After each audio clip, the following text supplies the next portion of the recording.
Good evening and welcome to The Link. Now, with the increasing number of flights connecting Uganda to major trading hubs such as China, India and Turkey to mention but a few, the Uganda Revenue Authority has noted a rise in non-compliance.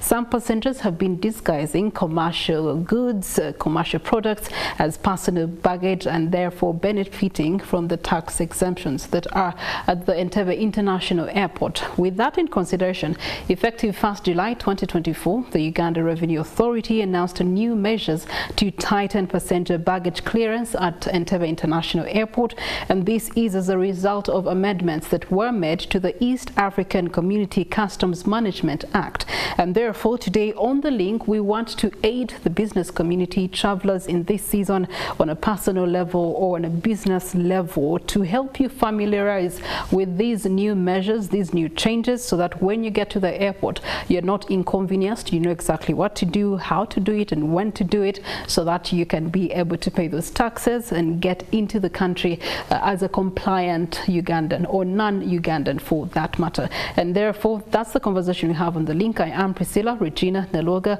I am joined by my guest, Julie Najinga. She is a tax manager with PwC. Good evening to you, Julie. Good evening, Priscilla. How are you? Thank you for having me. I'm good. How are you? Very good. This is a very important subject because trading communities have grown by and large, especially with social media aiding and technologies aiding it. But also the changes that we are seeing through the Uganda Revenue Authority and the Entebbe International Airport. We would like to have a better understanding. What are the changes and how are they applicable now? All right. Thank you once again, Priscilla. So like you've rightly mentioned, there's an increase in traffic at the airport because of the number of trading blocks that many people are coming from. You mentioned China, you mentioned Dubai. So URA, having realized that the risk for non-compliance has gone a bit higher than it was before, they have tried to streamline the measures that passengers should go through when they get to the airport.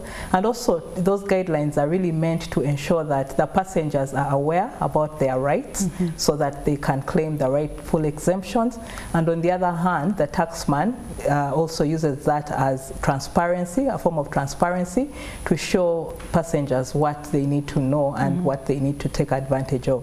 So I'll give an example. If you look at some of the changes that have been made, I think the biggest change from a legal perspective in the East African Customs Management Act has really been around the increasing of the threshold for goods for which you're not supposed to pay duty or which you benefit an exemption for.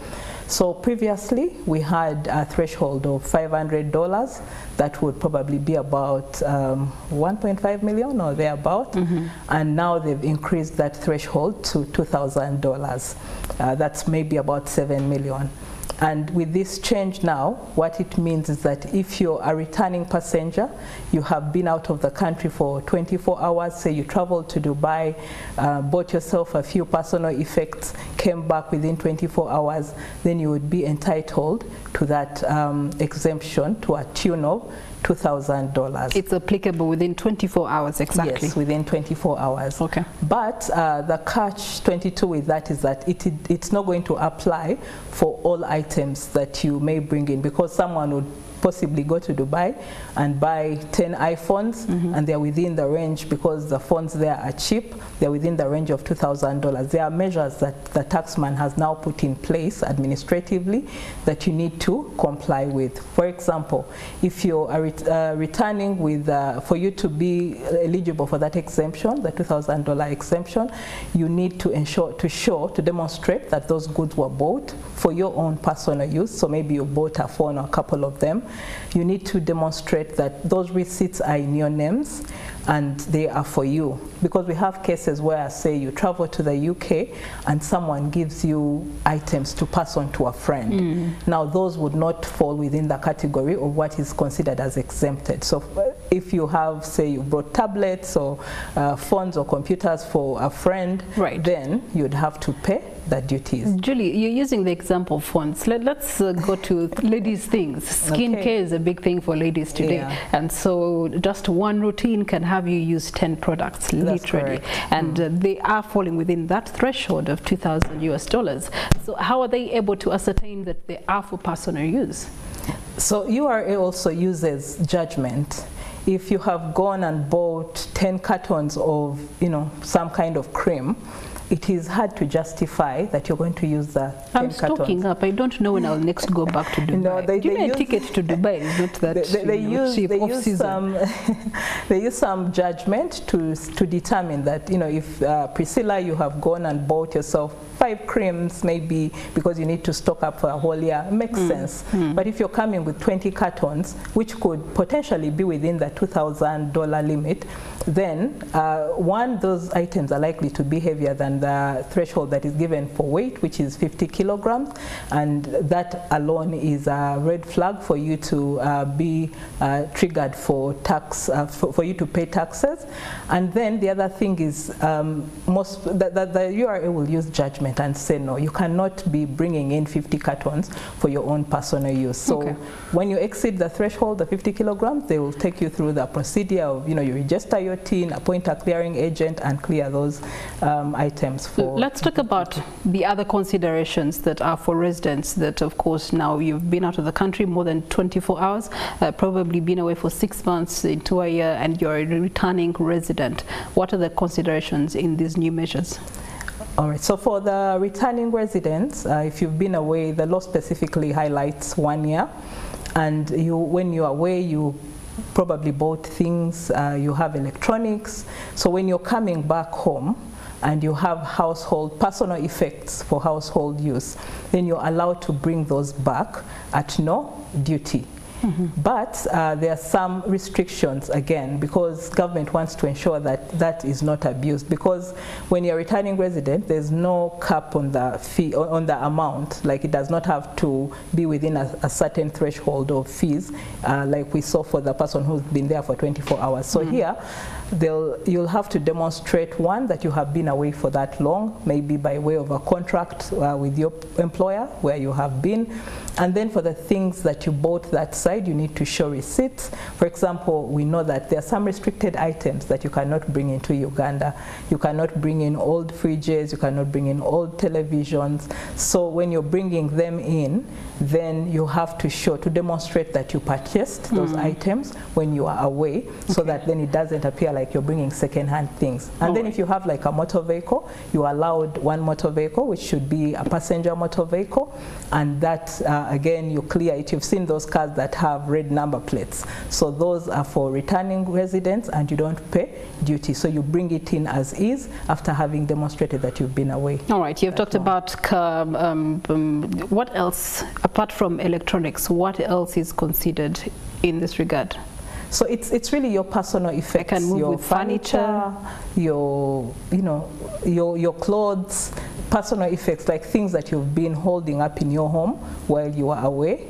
You're allowed to bring all of them back for as long as you can demonstrate that you have been away for that long, that you purchased those things when you are that side, especially for the... On the part of purchasing, fake receipts are everywhere, not just on Nasser Road.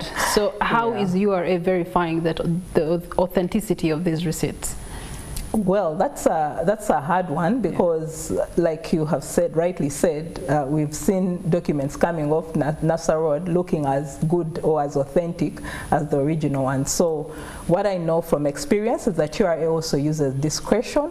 When you're presenting these items, they will see, do these items actually look used? Because I could be coming back with my fridge or whatever, but when it's packed as a new item, I have never opened it, and then they will sense that you're probably bringing in those items to sell them.